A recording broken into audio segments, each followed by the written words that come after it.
Pour cette nouvelle séance, je vais essayer de partir d'une expression qui a le vent en poupe en ce moment, qu'on entend depuis à vrai dire, plusieurs dizaines d'années, et qui revient assez fortement sur le devant de certaines scènes. Et c'est le cas de le dire, puisque cette expression, c'est l'œuvre collective. Et l'œuvre collective intéresse ici ce qui peut en être du discours analytique, parce qu'elle est un nouveau slogan du discours capitaliste. Discours capitaliste qui est le discours le plus antagonique qui soit au discours analytique. C'est le discours dans lequel nous sommes tous convoqués, dans lequel nous sommes tous pris aujourd'hui, et qui est venu se superposer au discours du maître, qui est cette structure qui apparaît dès qu'il y a parole. La parole étant un déjà là, un toujours déjà là, nous sommes tous d'emblée pris dans le discours du maître, qui aujourd'hui est recouvert par le discours capitaliste. Pourquoi dire que l'œuvre collective est un slogan du discours capitaliste? Eh bien parce qu'elle est à la fois un pléonasme, il ne peut y avoir d'œuvre que collective, et elle est aussi un fantasme. Ce qui nous est vendu derrière l'œuvre collective est bien autre chose que ce qui fait le collectif de l'œuvre. Le collectif de l'œuvre, d'une certaine manière, est réel. Il n'a absolument rien à voir avec ce qu'on a pu entendre, ce qu'on peut encore entendre d'inconscient collectif, par exemple. L'inconscient, on passera peut-être par là dans cette séance, est un savoir insu du sujet, qui est produit, qui est une conséquence, voilà, du fait qu'il y ait parole et que de la matière signifiante traverse un corps, jouisse un corps. Et il faudra ici entendre l'équivoque entre jouir et jouer. Le signifiant joue un corps. Il jouit un corps. Le corps jouit du signifiant. Et il faut se rappeler en disant ça qu'il n'y a pas de corps collectif. Il n'y a pas de corps collectif parce que nous avons un corps et nous n'en avons qu'un. C'est ce que Lacan signifiait certainement quand il disait que nous n'étions pas notre corps. Nous ne sommes pas notre corps, nous avons un corps, sous-entendu, nous n'en avons qu'un. Nous avons un corps qui est devenu corps du fait d'être raviné par le signifiant. C'est à ce moment-là que nous avons perdu notre organisme pour avoir un corps. Ce ravinement des signifiants par le corps, il a un moment inaugural que la psychanalyse, après Lacan, appelle la rencontre avec la langue. Et Lacan fait un néologisme là, en écrivant la langue en un seul mot, la langue, pour bien signifier qu'il s'agit non pas d'une articulation signifiante déjà élaborée, mais d'une première rencontre traumatique, au sens où elle va venir faire réfraction, elle et sa discontinuité, dans la traversée du corps qui arrive à cette vie aérienne. Et d'une certaine manière, le corps porte déjà les traces d'un premier ravinement qui va venir s'approfondir en recevant les signifiants de l'autre, puisque la parole nous vient de l'autre.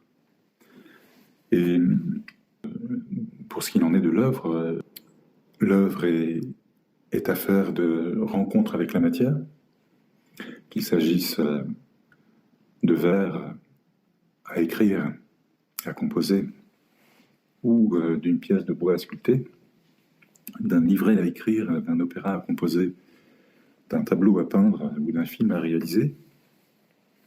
Et l'exemple du film, du reste, va pouvoir peut-être nous servir.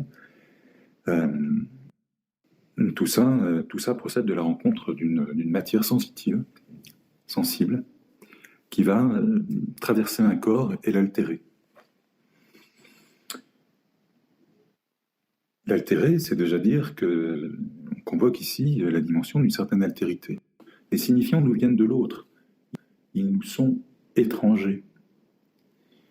Ils vont néanmoins nous traverser, nous altérer, causer une jouissance. Et c'est cette jouissance qui est totalement disjointe, absolument inaccessible à la jouissance de l'autre. Il n'y a pas de rencontre de jouissance. C'est pour ça qu'il ne peut pas y avoir d'œuvre collective.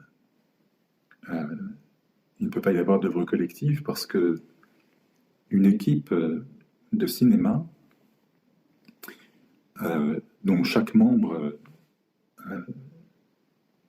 produit quelque chose, hein, chaque membre produit quelque chose du fait d'avoir rencontré une certaine manière, une certaine matière, une certaine manière aussi, l'avoir manipulé et en avoir produit quelque chose. Eh bien, cette équipe est une collection. Est une collection de produits qui sont eux-mêmes conséquences d'une jouissance, mais dont aucun lien réel ne va venir garantir l'unité. L'unité de ces productions ne peut être qu'imaginaire, c'est-à-dire procéder du fantasme, sauf si un seul considère l'ensemble de ces productions comme des signifiants. Lacan disait que un signifiant, ça peut être un mot, une page, un livre ou une bibliothèque entière. Donc on peut tout à fait considérer que pour un réalisateur, et c'est d'ailleurs ce qui se passe au plan analytique, si on doit dire ce processus à la lumière de l'expérience analytique, un réalisateur considère le travail du chef opérateur comme insignifiant. C'est à cette condition seulement qu'il peut en faire quelque chose. C'est-à-dire que ce signifiant va à son tour lui traverser le corps, et c'est la jouissance du réalisateur qui va réellement unifier le travail, les travaux de son équipe.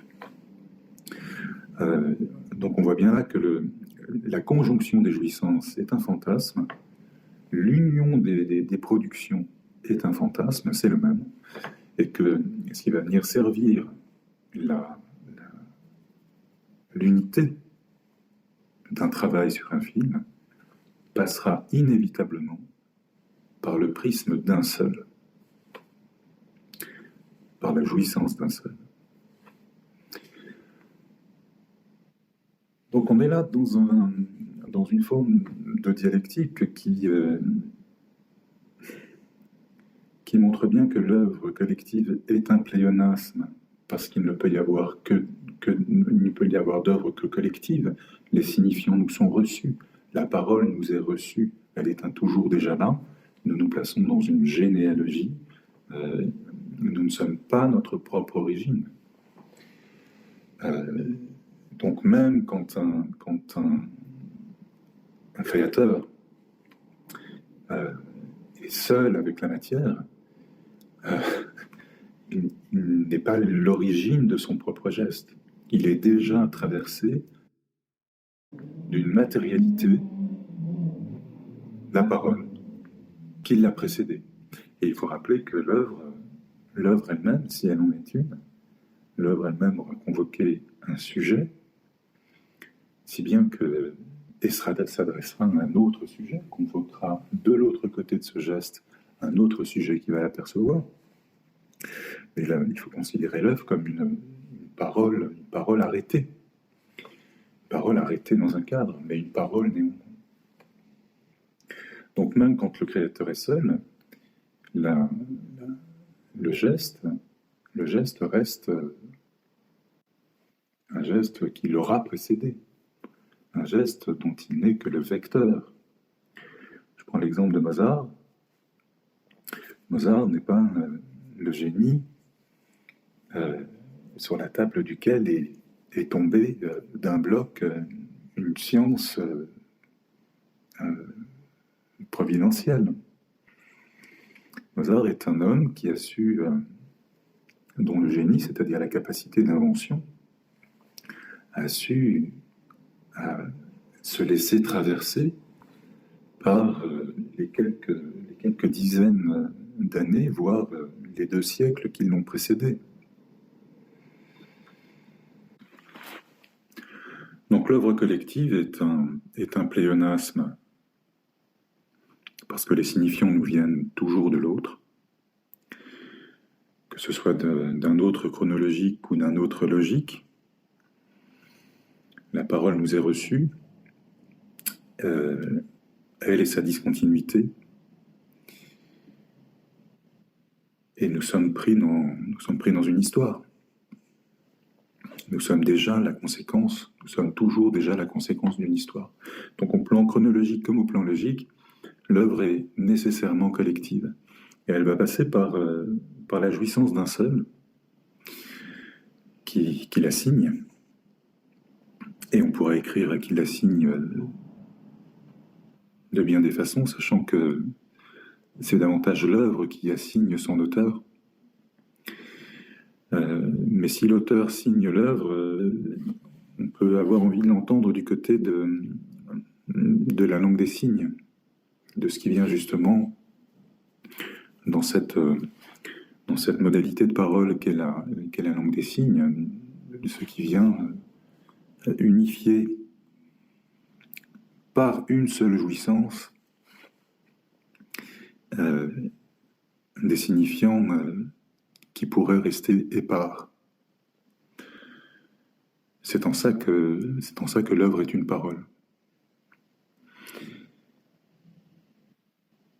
On trouve une grande promotion de l'œuvre collective dans le discours universitaire, qui est un discours qui promeut un savoir qui renie son origine. Je rappelle que le savoir, c'est à la fois la conséquence de la rencontre d'au moins 2 signifiants, qui ne se rencontrent que parce qu'ils sont différents. Mais c'est aussi, c'est à la fois la conséquence de cette rencontre, mais c'est aussi cette rencontre elle-même.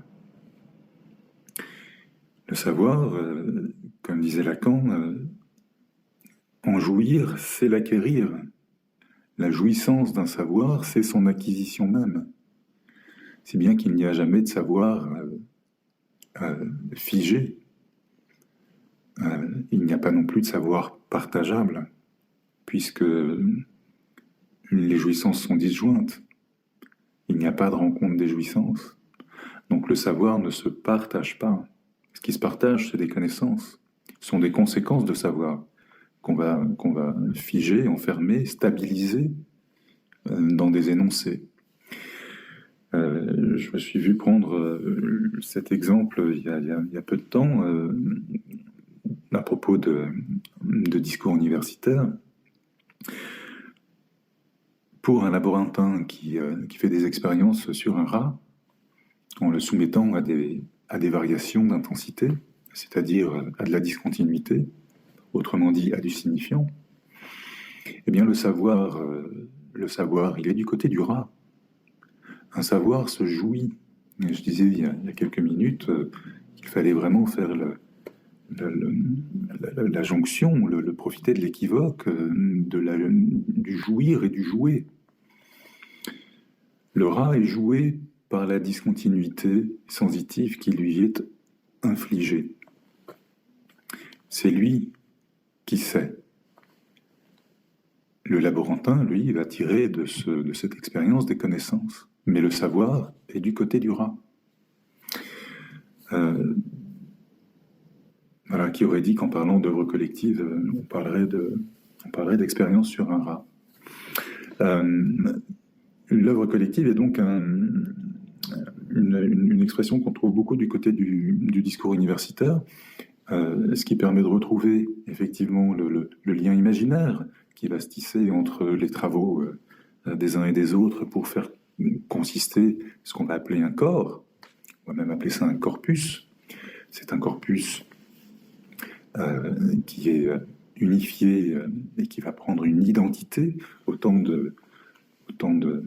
d'éléments imaginaires, mais ce corpus n'accédera au stade d'œuvre, c'est-à-dire, comme je le disais tout à l'heure, cette variante de parole, que si il passe, lui et sa variété, par la jouissance d'un seul. Ce qu'on peut dire aussi, c'est que le discours universitaire ayant fait la rencontre du discours du maître, Lacan parle de copule du discours de l'universitaire et du discours du maître, qui aura donc donné le discours capitaliste. Le discours capitaliste, c'est le produit de la rencontre d'un discours universitaire qui veut venir en place du maître. Cette mutation produit le discours capitaliste. Et dans le discours capitaliste, le sujet est, lui, totalement disjoint du savoir. Ce qui intéresse le sujet du discours capitaliste, ça n'est pas le savoir, ça n'est pas notamment le savoir sur le sexe, puisque si on parle de jouissance du corps, il s'agit de se confronter à l'impossibilité structurelle de dire ce qu'il en est de la différence sexuelle. Là, on est vraiment au cœur de ce qui fait horreur au sujet du discours capitaliste, et qui est cette forme de trou dans le savoir à l'endroit de la différence sexuelle. Donc le discours capitaliste a tout à fait intérêt à faire croire à la possible conjonction, à la possible rencontre des jouissances. Ce qui signifie, bien sûr, un regard sur l'altérité beaucoup plus complaisant. Il n'y a plus d'altérité radicale puisque les jouissances peuvent se rencontrer. Le discours capitaliste a aussi intérêt à disjoindre le sujet de son savoir, puisque le savoir est articulé autour d'un trou. Lui aussi, il n'y a pas de signifiant pour l'éprouver, et il n'y a pas de signifiant pour la discontinuité qui est la marque de l'ordre symbolique, du registre signifiant. Autrement dit, le lieu de la différence, et notamment le lieu de la différence sexuelle, est inaccessible aux êtres parlants.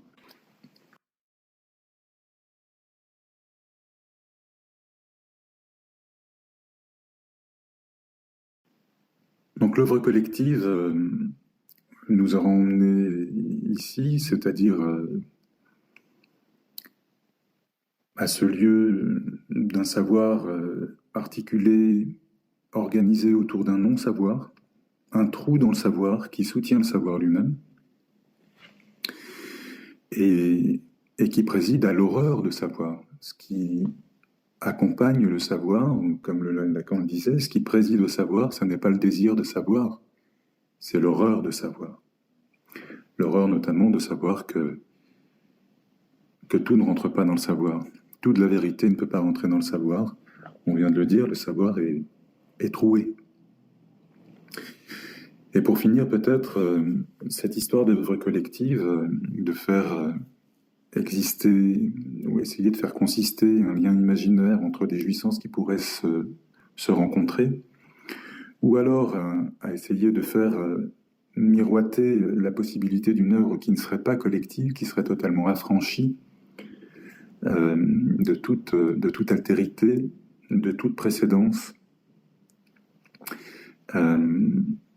Eh bien, c'est aussi en cela qu'elle est cette œuvre collective, un slogan du discours capitaliste, puisque elle écrase deux choses. Elle écrase ce qu'il en est de la possibilité de l'amour, c'est-à-dire d'une nécessité, d'un champ à traverser pour atteindre sa propre parole et à cet endroit pouvoir reconnaître un autre, de l'autre côté du mur de la parole, de l'autre côté du mur du langage, un autre auquel on va dire oui, un autre qu'on va reconnaître. Pour ça, il faut qu'il y ait du discontinu, Si les jouissances peuvent imaginairement se conjoindre, alors il n'y aurait donc plus d'espace à franchir. L'espace à franchir, c'est la possibilité de la relation. C'est la possibilité de la relation là où la rencontre est impossible. C'est donc la possibilité de l'amour. Et pour finir, puisqu'on passe par là, si l'œuvre est une affaire de savoir, c'est-à-dire de jouissance d'un corps, des conséquences de la jouissance d'un corps, jouissance qu'on ne peut pas dire en tant que telle, eh bien, il faut rappeler que le seul savoir dont nous puissions trouver trace, retrouver la trace, le seul savoir auquel nous ayons accès, c'est l'inconscient. C'est notre inconscient en tant qu'il est à savoir insu du sujet. C'est l'inconscient dont nous sommes affligés. Nous sommes les sujets d'un inconscient, sujets de notre inconscient. Nous n'avons qu'un inconscient comme nous n'avons qu'un corps.